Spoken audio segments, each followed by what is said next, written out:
I spent 3 years saving $19,400 for my grandparents' dream anniversary cruise. 2 days before they were supposed to board, my mother looked me dead in the eye and said, "We're taking their place. They wouldn't appreciate it anyway." What she didn't know was that the cruise director owed me a favor. What happened next changed my family forever. My name is Elena, and this is the story of how I learned that sometimes the people who hurt you the most are the ones who raised you. But it's also the story of how I discovered that real family isn't always blood, and how one phone call can rewrite everything you thought you knew about justice. 3 years ago, I made a promise to myself while watching my grandparents, Esperanza and Rafael Morales, flip through cruise brochures they'd never be able to afford. Abuela Esperanza would trace her finger along the Mediterranean routes, her eyes distant with longing. "Mira, Rafael," she'd whisper in Spanish. "Barcelona, Naples, Santorini, imagine the sunsets." Abuelo Rafael would nod, his weathered hands folding the brochure carefully. "Someday, mi amor. Someday we'll see those places together." But I knew someday never comes unless someone makes it happen. So I started saving every tip from my bartending job, every extra shift during holidays, every dollar I could scrape together. Not for myself, for them. For the two people who raised me when my own mother, Catalina, was too busy chasing careers and men to remember she had a daughter. Let me paint you a picture of my family dynamic. Catalina, my mother, is the kind of woman who measures love in Instagram likes and bank account balances. She's beautiful in that sharp-edged way that cuts everyone around her. My sister, Valentina, inherited that same cruel beauty, but with the added bonus of entitlement that comes from being the golden child. Then there are my grandparents, Esperanza and Rafael. They're the ones who taught me that kindness isn't weakness, that dignity doesn't require an audience, and that real love shows up in casseroles during finals week and birthday cards that arrive exactly on time, every year, for 32 years. When I was 8 and Catalina was dating husband number 2, I lived with my grandparents for 6 months. Abuela would braid my hair before school and pack extra cookies in my lunch for the sad-looking boy in your class. Abuelo taught me to change a tire and, more importantly, how to stay calm when people treat you like you're invisible. "You don't have to shout to be heard, Mija," he'd tell me, his voice steady and sure. "You just have to be right and patient." Fast forward to 3 months before the cruise. Abuela had a health scare, nothing life-threatening, but enough to remind all of us that time isn't infinite.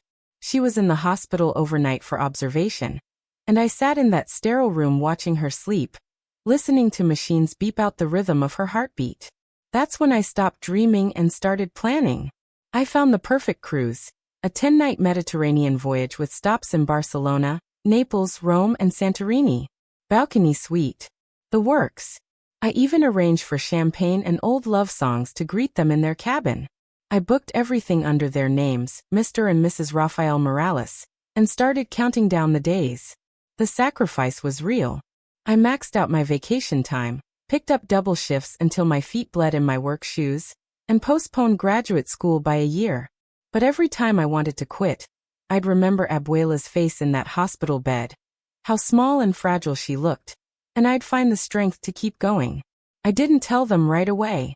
I wanted the reveal to feel like a movie moment. Abuela's hand flying to her mouth in shock, Abuelo blinking in disbelief.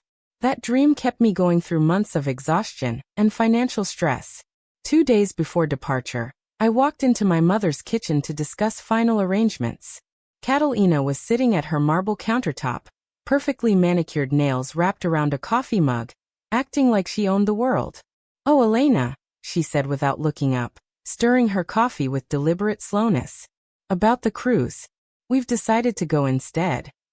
The words hit me like ice water. "What do you mean we?" She finally looked at me, and I saw something in her eyes I'd never seen before, pure, calculated cruelty. "Your grandparents wouldn't even appreciate it. Mom gets motion sick just thinking about boats, and Dad's too old for all that walking around ancient ruins. Honestly, it would be wasted on them." Wasted. As if 3 years of my life savings was something to be wasted. As if love had an expiration date. Valentina appeared in the doorway like a vulture, phone already in hand, probably planning her Instagram content. "They can watch our stories instead." She laughed, That sharp sound that used to make me feel small. I mean, they'll feel included, right? I didn't speak. I couldn't. I just smiled because they had no idea what they just walked into. What Catalina and Valentina never knew, what I never told them, was that the cruise director was my college roommate. Marco Santos and I had been thick as thieves at university, pulling harmless pranks on professors and rigging karaoke nights. Now he managed guest lists on one of the most luxurious cruise lines in the world. And he owed me a favor. 3 minutes. That's all it took. One phone call to Marco, explaining the situation.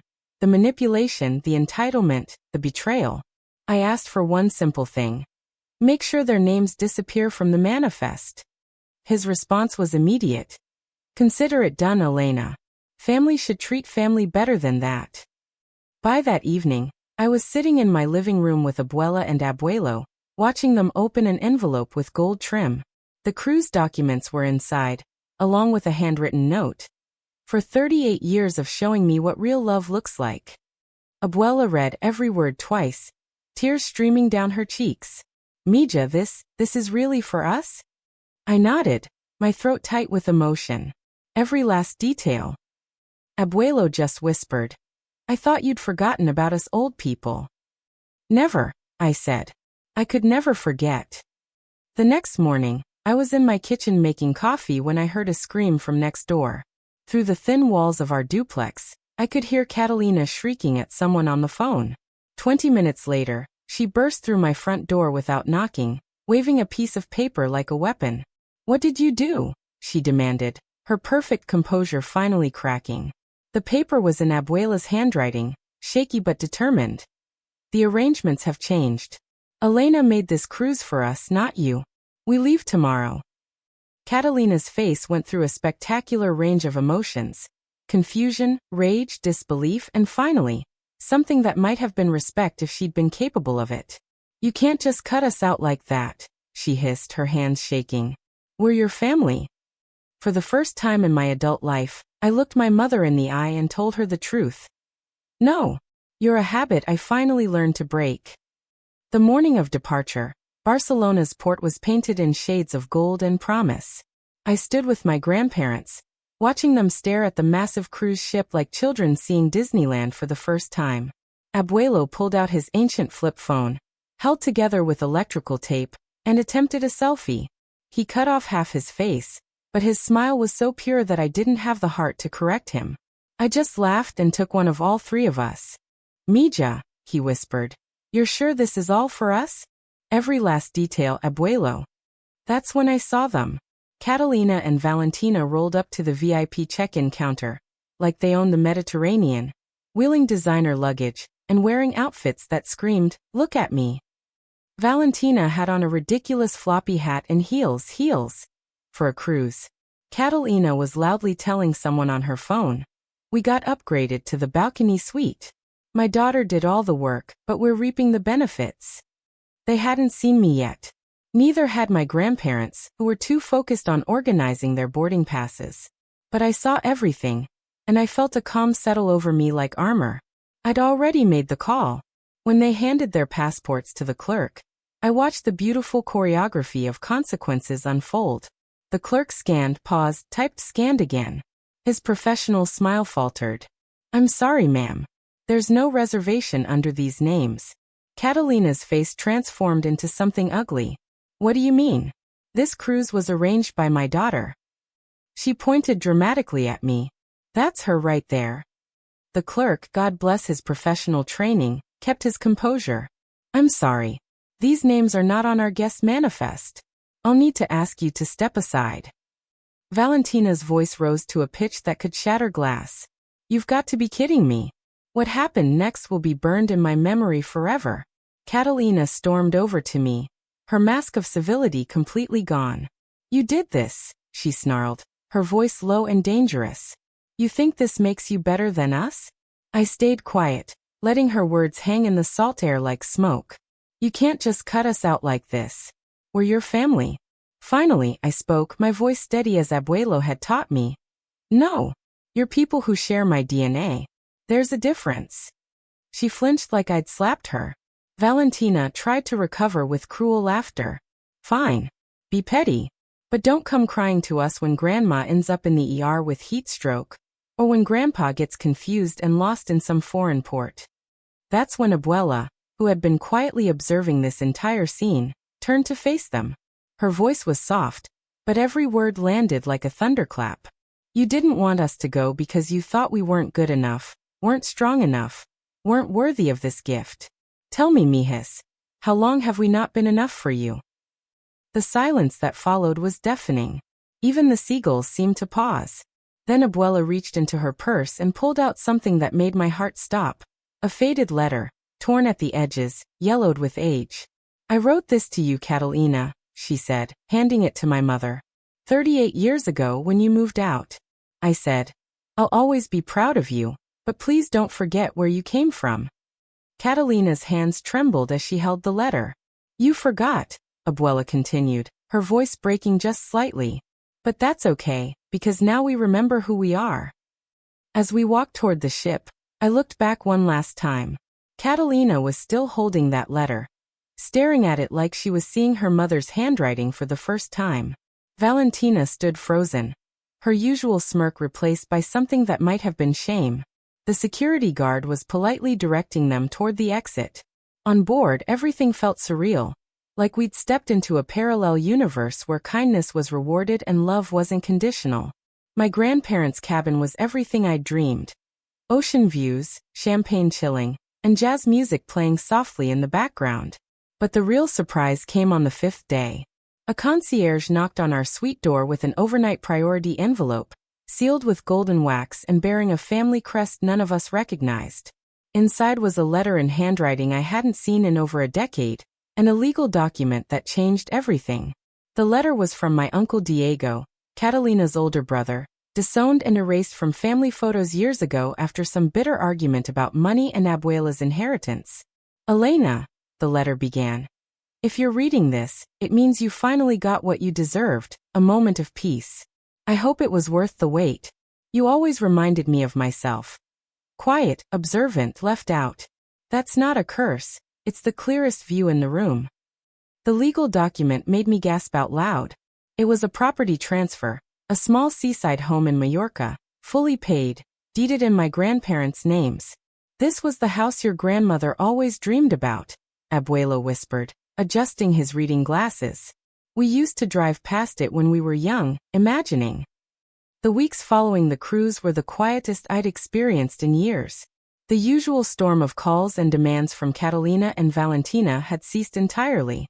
It was as if losing control had forced them into silence, maybe even reflection. My grandparents bloomed in their new home like flowers finally given proper soil. Abuela's letters were filled with descriptions of morning walks on the beach and evening dinners with new neighbors.